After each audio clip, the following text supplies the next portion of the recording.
এই মহান শহীদের কথা, যাকে আল্লাহ জান্নাতে দুটি ডানা দান করেছেন, তিনি ছিলেন জাফর ইবন আবি তালিব রাও, রসূল সাল্লাল্লাহু আলাইহি ওয়াসাল্লামের চাচাতো ভাই এবং মুতার যুদ্ধের এক অকুতভয় সেনাপতি।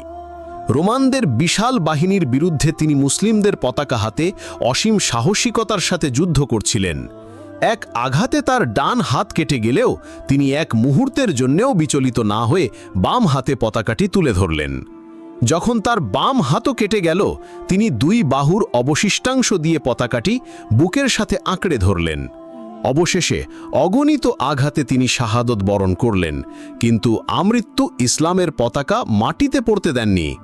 যুদ্ধক্ষেত্র থেকে বহু দূরে মদিনায় বসে রাসূল সাহাবীদের জানালেন, আল্লাহ জাফরকে দুটি হাতের বদলে জান্নাতে দুটি ডানা দান করেছেন। সেই থেকে তিনি জাফর আত-তাইয়ার বা